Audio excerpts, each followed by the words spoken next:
역대상 29장 10절에서 11절 말씀. 이 말씀을 보면 아마 많이 익숙할 겁니다. 우리가 작년에 성경 말씀 예행 연습하면서 역대상 29장 11절 말씀 다 그때 암송했던 말씀일 텐데, 우리 다 같이 자리에서 일어나셔서 오늘 주시는 말씀 내 가슴에 새겨서 그 말씀대로 살아내 보겠습니다. 도와주시옵소서 하는 마음으로 우리 10절, 11절 두 절 말씀을 합독하도록 합니다. 시작. 다윗이 온 회중 앞에서 여호와를 송축하여 이르되, 우리 조상 이스라엘의 하나님 여호와여, 주는 영원부터 영원까지 송축을 받으시옵소서. 여호와여, 위대하심과 권능과 영광과 승리와 위엄이 다 주께 속하였사오니 천지에 있는 것이 다 주의 것이로소이다. 여호와여, 주권도 주께 속하였사오니 주는 높으사 만물의 머리시. 11절만 다시 한번 같이 읽습니다. 시작. 여호와여, 위대하심과 권능과 영광과 승리와 위엄이 다 주께 속하였사오니 천지에 있는 것이 다 주의 것이로소이다. 여호와여, 주권도 주께 속하였사오니 주는 높으사 만물의 머리이심이니이다. 아멘. 아멘. 자리에 앉으시면서 하나님의 꿈은 우리의 비전입니다. 하나님의 꿈은 저와 여러분의 비전이기에 저와 여러분들은 다 비전의 사람들입니다. 오늘도 하나님의 성전으로 올라오신 여러분 한 분 한 분 모두를 주님의 이름으로 환영하고 축복합니다. 그래서 오늘 우리 표어 다시 한번 같이 인사했으면 좋겠어요. 옆 사람을 보면서 사람에게는 진심, 하나님에게는 전심. 자, 다시 한번 합니다. 시작. 사람에게는 진심, 하나님에게는 전심. 아멘. 우리가 지난주에는 연락되는 예배입니까? 기뻐 받아주시는 예배입니까? 라는 뜻이죠. 연락되는 예배입니까? 라는 설교에서 우리 그리스도인들은 일평생 예배자로 살아가되 그 예배의 본질은 받음이 아니라 드림에 있음을 다시 한번 깨달았습니다. 그리고 아브라함이 이삭을 드렸던 것처럼 나에게 있어서 최상의 것을 드릴 때 그 드림이 원인이 되어서 그 결과로 받음의 축복을 경험하게 된다라는 것도 다 함께 같이 은혜 받고 깨달았습니다. 그 연장선상에서 오늘은 작년 연초에 말씀드렸던 것처럼 매해 연초에 한 번은 헌금 설교를 하겠다라고 했던 그 설교를 하려고 합니다. 오늘의 설교 제목을 한번 같이 읽어보도록 합니다. 시작. 나에게 있는 것 누구의 것입니까? 다시 한번. 나에게 있는 것 누구의 것입니까? 오늘도 말씀 듣는 가운데 여러분의 귀가 열리고 눈이 열려서 하나님께서 열어주시는 깨달음과 함께 위로와 회복과 도전의 은혜가 있기를 주님의 이름으로 축복합니다.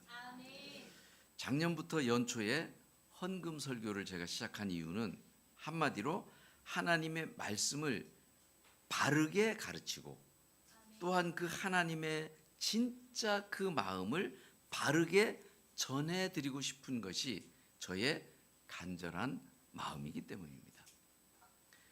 여러분의 인생이 하나님의 은혜와 축복을 경험하고 누리며 사는 그런 복된 삶들이 다 되시기를 주님의 이름으로 축원합니다.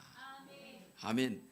그렇다면 여러분, 바른 물질 생활, 바른 헌금 생활의 가장 근본이 되는 것이 뭘까요? 바로 청지기 의식이라는 것입니다.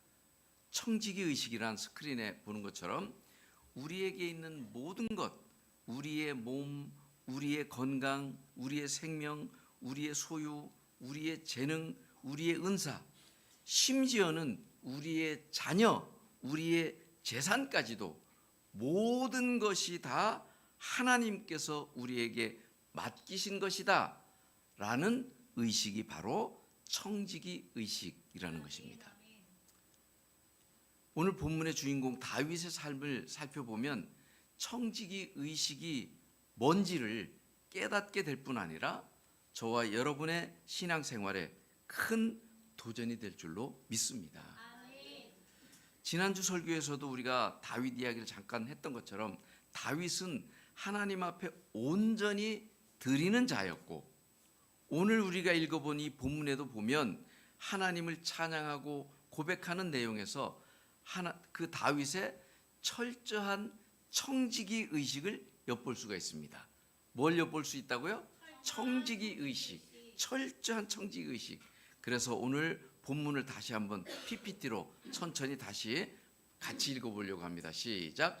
다윗이 여호와를 송축하여 이르되 우리 조상 이스라엘의 하나님 여호와여, 주는 영원부터 영원까지 송축을 받으시옵소서. 여호와여, 위대하심과 권능과 영광과 승리와 위엄이 다 주께 속하였사오니 천지에 있는 것이 다 주의 것이로소이다. 아멘. 천지에 있는 것이 다 누구 거라고요? 주님의 것. 그분이 창조주거든요. 오늘 본문의 이 배경은 다윗 왕이 일평생 하나님의 청지기 의식으로 살았던 것이 원인이 되어서 다윗이 가는 곳마다 하나님께서 승리를 주시고 이스라엘을 강국으로 세워주셨을 뿐 아니라 3천여 년이 지난 지금 오늘날에도 이스라엘 사람들에게 자부심이 되고 있는 이 다윗이 이제 죽음을 앞두고 있는 상황에서 이스라엘 백성들과 함께 하나님을 송축하는 장면입니다. 아니, 어찌 보면 다윗의 마음속에는 다윗의 왕권을 이어갈 아들 솔로몬에게 하나님이 진짜 어떤 분이신지, 이 땅의 참 주인이 누구인지, 즉 청지기 의식에 대해서 유언처럼 마지막으로 남기는 장면이기도 합니다.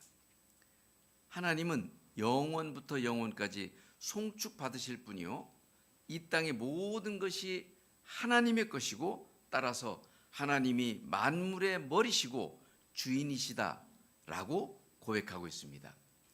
그리고 이어지는 말씀을 보면 역대상 우리가 읽었던 10절, 11절, 그 뒤에 12절 성경을 보십시오. 성경을 보면서 같이 읽습니다. 시작. 12절. 부와 귀가 주께로 말미암고 또 주는 만물의 주제가 되사 손에 권세와 능력이 있사오니 모든 사람을 크게 하심과 강하게 하심이 주의 손에 있나이다. 모든 사람을 크게 하시고 강하게 하시는 것도 주의 손에 있습니다. 내가 이렇게 다윗의 입장에서 지금 내가 이렇게 부하게 되고 높은 자리, 왕위의 자리에 있는 것이 다 주님으로부터 말미암고 또 모든 사람을 크게 하심과 강하게 하심이 바로 주님의 손에 있는 겁니다. 자, 그런데 여러분 14절을 또 보겠습니다. 이런 말씀이 있어요. 14절 같이 읽어봅니다. 시작. 나와 내 백성이 무엇이기에 이처럼 즐거운 마음으로 드릴 힘이 있었나이까. 모든 것이 주께로 말미암았사오니 우리 주께 드렸을 뿐이니이다. 우리가 주의 손에서 받은 것으로 주께 드렸을 뿐이니이다. 이 말씀을 쉬운 성경으로 보면 더 확 와닿습니다. 한번 잘 들어보세요. 14절을 쉬운 성경으로 읽어봅니다. 제가 무엇이며 저의 백성이 무엇이기에 우리가 이렇듯이 기쁜 마음으로 바칠 힘을 주셨습니까? 모든 것을 주님께서 주셨으므로 우리가 주님의 손에서 받은 것을 주님께 드렸을 뿐입니다. 즉 주님 앞에 제가 드리는 것은 모두가 다 주님께 받은 것으로 드리는 것입니다. 뭐죠? 철저한 청지기 의식입니다. 그래서 여러분 헌금을 정의해 보라라고 하면 헌금은 스크린 한번 올려보면 이런 뜻입니다. 헌금은 내 것을 드리는 것이 아니라 하나님께서 나에게 맡기신 것을 다시 하나님께 드리는 것, 이것이 헌금입니다. 내 거를 드리는 것이 아닙니다. 동의하십니까? 헌금은 내 것을 드리는 것이 아니라 하나님이 주신 것을 하나님께 다시 돌려드리는 것이 헌금입니다. 그런데 간혹 어떤 분은 이 헌금을 아까워하는 분이 있어요. 왜 아까워하겠어요? 내 것을 드린다고 생각하기 때문에 아까운 생각이 드는 겁니다. 내 것을 드린다, 내 지갑이 빈다, 내 소유를 드린다라고 생각할 때는 아까운 거죠. 그러나 하나님이 주신 것 하나님께 돌려드린다라고 생각하면 아까운 마음이 안 드는 거죠. 고린도전서 4장 7절에 이런 구절이 있습니다. PPT 한번 올려볼까요? 같이 읽습니다. 시작. 내게 있는 것 중에 받지 아니한 것이 무엇이냐? 너에게 있는 것 중에 받지 않은 것이 뭐가 있는가 생각해보라 라는 겁니다. 나에게 있는 것 가만히 생각하면 다 하나님께 받은 것입니다. 이것이 바로 청지기 의식이라고 성경은 말씀하고 있습니다. 성경에 기록된 믿음의 거장들은 한결같이 모두가 다 청지기 의식을 가지고 살았습니다. 그 대표적인 사람 하면 빼놓을 수 없는 인물이 있죠. 바로 욥입니다. 우리가 너무 잘 아는 것처럼 욥은 온전하고 정직하여 하나님을 경외하며 악에서 떠난 자라고 평가를 받을 정도로 신앙생활을 잘했고 동방에서 가장 부자였고 자녀도 10명이나 있었고 종들도 많이 있었고 아주 건강했습니다. 그런데 여러분, 욥이 어느 날 졸지에 당하는 이 고난을 좀 보십시오. 그의 그 어마어마한 재산, 소, 나귀, 양, 낙타, 종들까지도 한순간에 다 잃게 됩니다. 설상가상으로 건강하던 그에게 온몸에 종기가 나서 재 가운데 앉아서 질그릇 조각으로 긁는 신세가 되었는데 그 앞에 보면 자녀들까지도 10명을 한꺼번에 다 잃어버렸습니다. 더 결정적인 것은 와이프가, 마누라가 와서 위로는 못해줄 망정 기껏 하는 말이 하나님을 욕하고 죽어버려라 라고 하는 겁니다. 여러분, 이 이야기가 지금 남의 이야기니까 우리가 이렇게 편하게 듣고 있는 것이지, 만약에 여러분의 일이라면 이 욥이 당한 고난 중에서 어느 한 가지만 나에게 해당된다 하더라도 상상조차 하기 힘든 일일 겁니다. 그런데 여러분, 이런 상황에서 욥은 어떤 고백을 합니까? 한번 PPT를 보면서 같이 읽어보도록 합니다. 욥기 1장 21절 같이 읽습니다. 내가 모태에서 알몸으로 나왔사온즉 또한 알몸이 그리로 돌아가올지라. 주시니도 여호와시요 거두시니도 여호와시오니 여호와의 이름이 찬송을 받으실지니이다. 아멘. 우리가 나올 때 누구나 다 알몸으로 나왔어요. 그리고 아무리 이 땅에서 어떤 권세와 또 재물과 모든 것을 다 자기가 소유했다 할지라도 갈 때는 다 알몸으로 가는 겁니다. 주시니도 여호와시요 거두시니도 여호와시오니 여호와의 이름이 찬송을 받으실지니이다. 다 모든 것 하나님이 주셨다는 거죠. 재산도 하나님이 주셨고 자녀도 하나님이 주셨고 건강도 하나님이 주셨고 철저하게 하나님이 주셨다라는 청지기 의식으로 살아간 사람이 바로 욥이라는 거죠.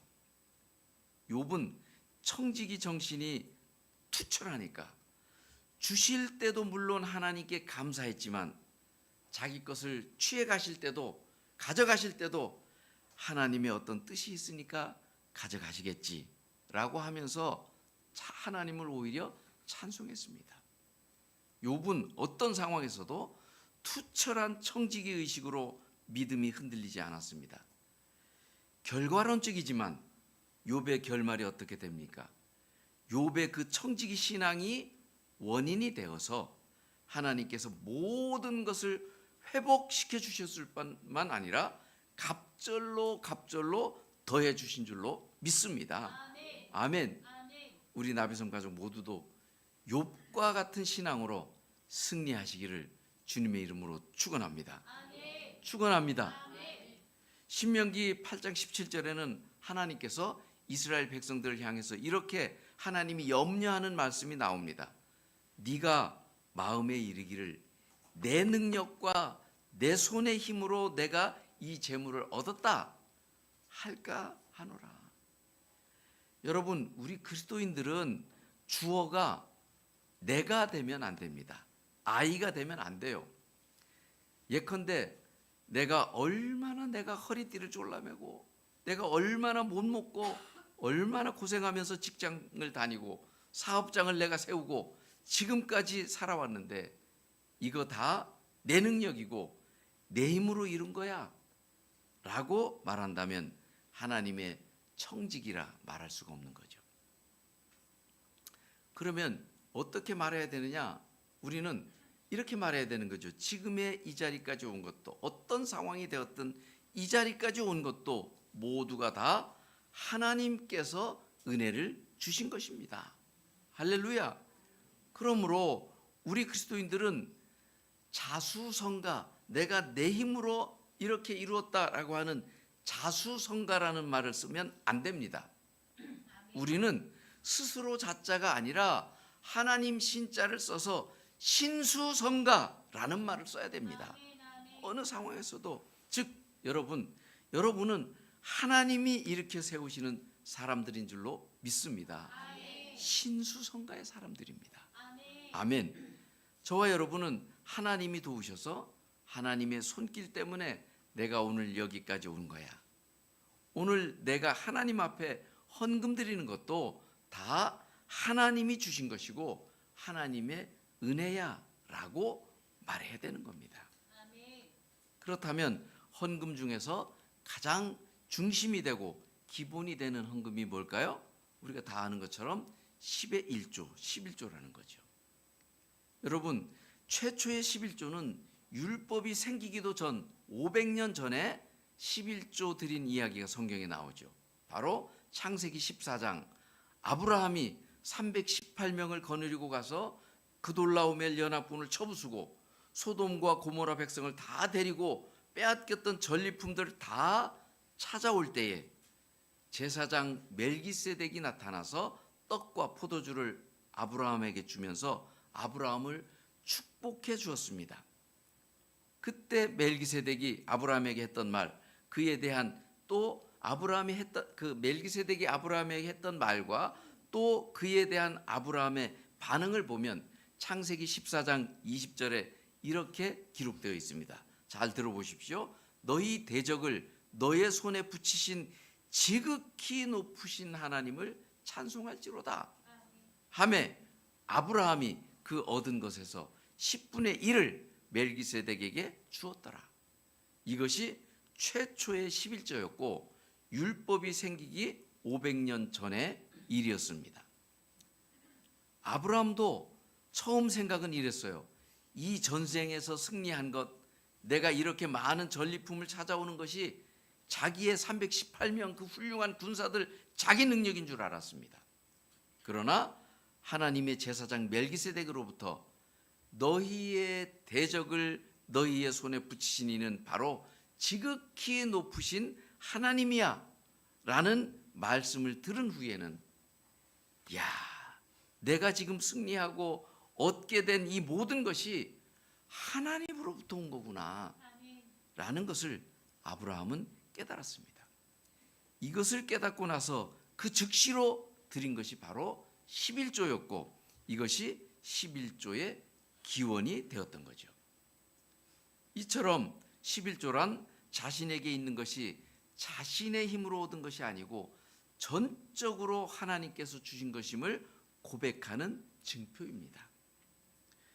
여러분, 11조의 의미는 한 달 내내 내가 수고해서 월급 받고 수입을 얻었을지라도 그것이 자신의 힘으로 얻은 것이 아닌 전적으로 하나님께서 주신 것임을 고백하는 신앙의 고백인 줄로 믿습니다. 그러므로 11조는 단순히 돈이 아니고요. 하나님이 한 달 동안 지켜주셨고 수익도 주셨고 지금까지 내 삶을 지켜주신 것도 하나님이 하셨습니다 라고 하는 신앙 고백의 증표가 바로 11조인 겁니다. 11조는 하나님이 나의 주, 나의 퀴리오스 되심을 인정하고 내 삶의 주권자는 하나님이십니다. 하나님이 다 주신 것입니다. 내게 있는 모든 것 하나님으로부터 온 것입니다. 라고 하는 신앙 고백의 증표이기 때문에 우리 그리스도인의 신앙생활에 있어서 11조는 굉장히 중요한 영역이고 신앙생활의 가장 기본이라 할 수 있습니다. 이 11조가 신앙생활에 얼마나 중요하고 기본이 되면 신앙생활의 입문이라고 할 수 있는 세례식 할 때의 신앙 질문에도 이런 질문이 있죠. 귀하는 주일을 거룩하게 지키며 온전한 11조를 드리겠습니까? 라는 질문이 있죠. 세례를 받은 우리 모든 그리스도인은 이 질문에 아멘으로 화답한 사람들입니다. 따라서 내가 얼마나 노력해서 얻은 건데, 내가 얼마나 애써서 모았는데 라고 하면서 내 것이라고 생각하면 헌금이 아깝고 어렵지만, 그러나 내게 있는 모든 것 하나님으로부터 왔습니다 라고 하는 청지기 의식을 가질 때 주님 앞에 11조 드리는 것 그리 어렵지 않습니다. 그래서 수입이 생길 때마다 오늘 설교 제목처럼 나에게 있는 것 누구의 것일까요? 물으면서 감사로 10의 1조를 올려드려야 될 줄로 믿습니다. 아멘. 많은 분들이 알고 계실 텐데 높은 뜻 숭의교회를 담임했던 김동호 목사님 이야기인데요. 그의 부모는 평안북도 선천군 출신인데 1951년 6.25 전쟁 때에 한국 전쟁 중 피난지인 부산에서 김동호 목사님이 태어났답니다. 그의 어렸을 때 가정 형편을 보면 북에서 피난 왔으니까 얼마나 어려운지, 그의 아버지는 학교도 제대로 못 다니고 배운 것이 없어서 어느 고등학교 수의를 하셨답니다. 당시 수의의 월급이 쌀 한 가마니 반이었다고 해요. 얼마나 가난했던지 김동호 목사님은 어렸을 때 수학여행을 한 번도 가본 적이 없답니다. 그렇게 늘 삶이 어려웠는데 그 어머니의 믿음이 대단했답니다. 어느 정도냐 하면 어머니가 자기에게 용돈을 줄 때 너무 가난하니까 종이돈을 줘본 적이 단 한 번도 없었는데 늘 항상 동전을 줬답니다. 그런데 놀라운 것은 주일날 드리는 헌금은 한 번도 동전을 준 일이 없고 종이돈을 주셨답니다. 그러면서 그의 어머니가 어릴 때부터 이렇게 가르쳤대요. 큰 것은 하나님의 것이고 작은 것은 우리 것이야. 그래서 어릴 때 청지기 물질관이 세워졌는데 바로 어머니가 가르치는 그 헌금 생활을 통해서 물질관이 딱 세워지게 됐다는 겁니다. 훗날 우리가 아는 것처럼 김동호 목사님이 목회를 할 때 승승장구하면서 이곳저곳에 많은 물질을 흘려보내고 나누고 섬길 수 있었던 것은, 그리고 김동호 목사님 그 삶 속에서 하나님이 많은 물질로 축복해 주시고 그의 삶을 복되게 했던 것은 모두가 어머님으로부터 배운 물질관 덕택이라고 그는 고백하고 있습니다. 가난해서 수학여행 한 번 못 갔지만 하나님 앞에 드리는 것만큼은 자기 어머니가 최선을 다해서 가르쳤기에 어릴 적부터 체득화된 물질관으로 내가 이렇게 잘되고 복을 받았습니다 라는 그의 고백이 저와 여러분의 고백이 되었으면 참 좋겠습니다. 연세가 지긋하신 어떤 권사님은 이런 고백을 하더라고요. 저도 그 얘기를 들으면서 참 공감이 되었는데, 하루는 딸이 학교 갔다 오더니 이번 주에 운동회가 있으니까 선생님이 운동화를 신고 오라고 했다는 거예요. 여러분, 운동화 아마 연세 드신 분은 알겠지만 옛날에는 참 귀했습니다. 저도 시골에서 국민학교 다닐 때 운동화는 거의 신어본 적이 없습니다. 여러분, 까막 고무신을 기억하십니까?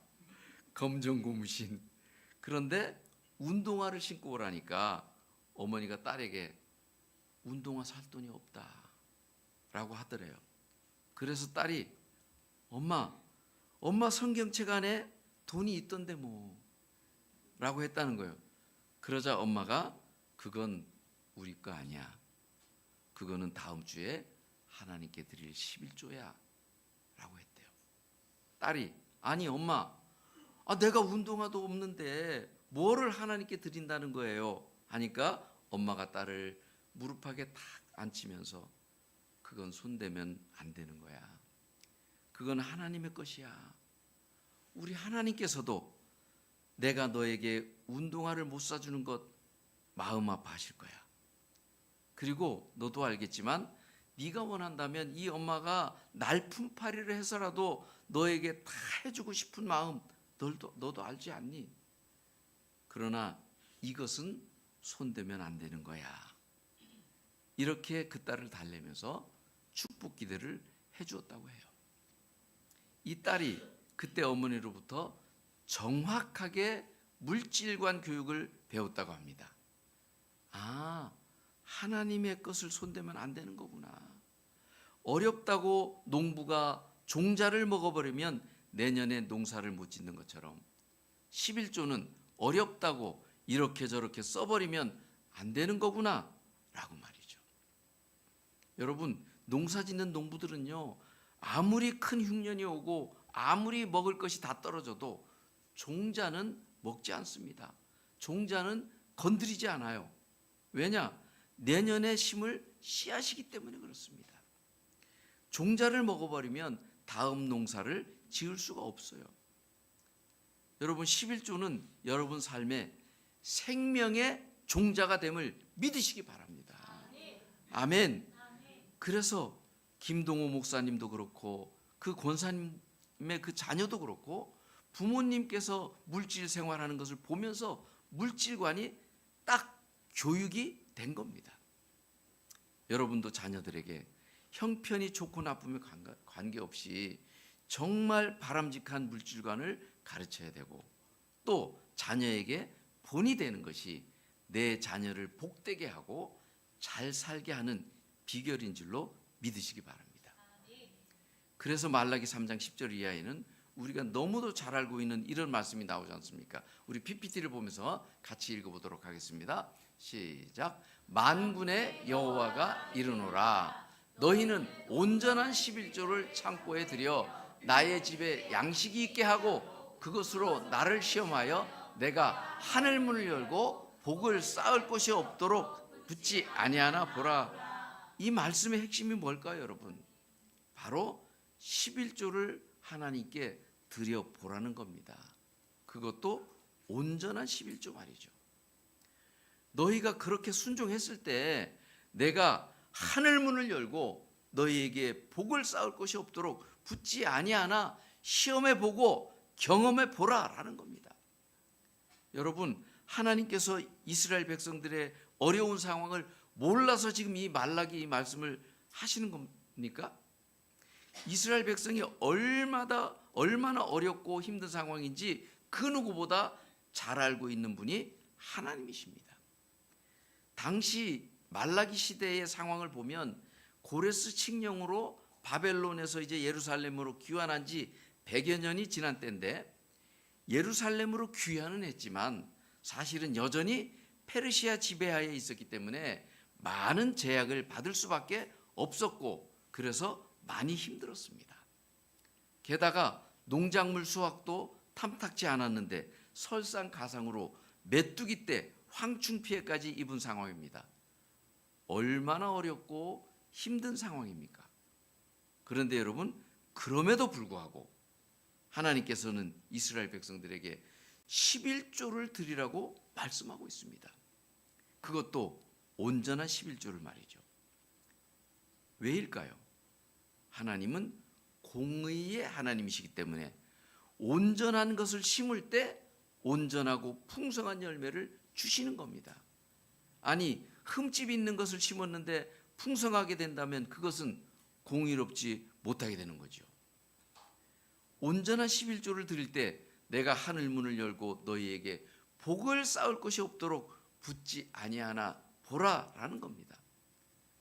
그리고 나서 그 다음 9절 11절에는 이렇게 말씀하십니다. 우리 PPT로 같이 읽습니다. 만군의 여호와가 이르노라 내가 너희를 위하여 메뚜기를 금하여 너희 토지 소산을 먹어 없애지 못하게 하며 너의 밭에 포도나무 열매가 기한 전에 떨어지지 않게 하리니. 아멘. 무슨 말입니까? 오곡백과가 아무리 풍성하게 잘 되었을지라도 수천 마리 메뚜기 떼가 한번 쓸고 가면 1년 농사 다 망치게 되는 겁니다. 여기서 메뚜기를 금하여 준다라고 하는 것이 무슨 말이냐면, 너희가 하나님의 것을 11조로 순종하면 너희 삶 속에 메뚜기들이 범접하지 못하게 해서 너희 수고보다 갑절의 은혜를 주시겠다라는 겁니다. 사람에게는 진심, 하나님에게는 전심을 표로 달려가고 있는 2025년에 하나님께서 여러분에게 주시는 이 말씀들 믿음으로 아멘 하시기를 축원합니다. 아멘. 여러분, 어렵다고 11조 안 할 때 엉뚱하게 다른 곳으로 세워나가는 거 우리 많이 경험해 보지 않았습니까? 믿음으로 온전한 11조를 드릴 때 하나님이 부족한 부분을 다 채워주시고 더 채워주시는 역사가 일어나게 될 줄로 믿습니다. 어떤 목사님은 이런 말씀을 했다고 해요. 11조를 안 하는 성도는 아무도 없다. 알고 보면 모든 성도는 누구나 다 11조를 이미 다 하고 있다는 겁니다. 단 어떤 분은 믿음으로 하나님께 11조를 드리고, 어떤 분은 그 11조를 메뚜기가 와서 먹어버리고, 어떤 분은 병원에 갖다 주고, 어떤 분은 황당한 교통사고로 그 합의금으로 날아가고, 어떤 분은 경찰서에, 어떤 분은 속썩이는 자식에게로, 심지어는 보이스피싱에게 빼앗기기도 한다라고 말이죠. 여러분의 11조를 하나님께 드리지 못하고 메뚜기가 와서 먹게 하고 다른 곳으로 세워나가게 해서야 되겠습니까? 정말 온전한 11조를 하나님께 드리면 하나님이 기뻐하시고 하나님이 더 큰 은혜를 부어 주실 줄 믿습니다. 여러분, 우리가 착각하지 말고 진짜 바로 알아야 할 것은, 헌금은 하나님 때문에 하나님 잘되라고 하는 것 아닙니다. 우리를 위해서 나 잘되라고 하라는 말씀입니다. 마태복음 6장 19절 말씀을 PPT로 같이 확인하도록 합니다. 같이 읽습니다. 너희를 위하여 보물을 땅에 쌓아두지 말라. 거기는 좀과 동록이 해하며 도둑이 구멍을 뚫고 도둑질하느니라. 아멘. 그 다음 20절 말씀도 같이 읽습니다. 오직 너희를 위하여 보물을 하늘에 쌓아두라. 거기는 좀이나 동록이 해하지 못하며 도둑이 구멍을 뚫지도 못하고 도둑질도 못하느니라. 아멘. 두 번이나 너희를 위하여, 즉 여러분을 위하여 하나님이 축복해 주시려고 하늘에 보물을 쌓아두라라고 그렇게 반복하고 있는 것이지, 아니 은과 금이 다 하나님의 것인데, 아니 온 천지가 다 하나님의 것인데 하나님이 뭐가 부족해서 하나님 앞에 드리라고 하시겠습니까? 다 너희를 위해서, 너를 위해서 그렇게 하라고 하시는 겁니다.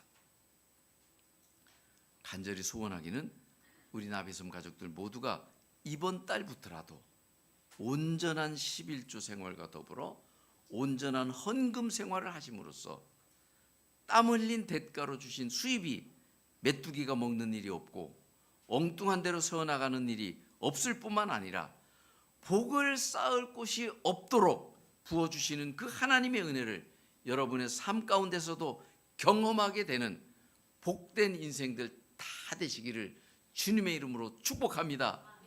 축복합니다. 해서 오늘은 PPT를 보면서 이렇게 인사를 하려고 해요. 같이 인사합니다. 시작. 천지에 있는 것이 다 하나님의 것입니다. 나에게 있는 것 역시 다 하나님의 것입니다. 3번, 순종함으로 주님께서 부어주시는 은혜를 경험해 봅시다. 아멘. 하나님의 말씀 앞에 겸손하게 순종으로 반응함으로 정말 하나님께서 약속하신 그 어마어마한 축복을 경험하는 한 해가 되기를 주님의 이름으로 축복합니다. 축복합니다. 우리 오늘 이 말씀을 다시 한번 우리 가슴에 새기면서 나에게 있는 것 누구의 것입니까? 모든 것이 주님의 것입니다. 라는 이 오늘의 말씀을 다시 한번 가슴 깊이 새기면서 주님 앞에 나의 온전하지 못했던, 바르지 못했던 이 헌금 생활들, 또 생활 습관들 주님 앞에 고백하면서 우리의 마음을 다짐하는 다짐의 시간 같이 가졌습니다.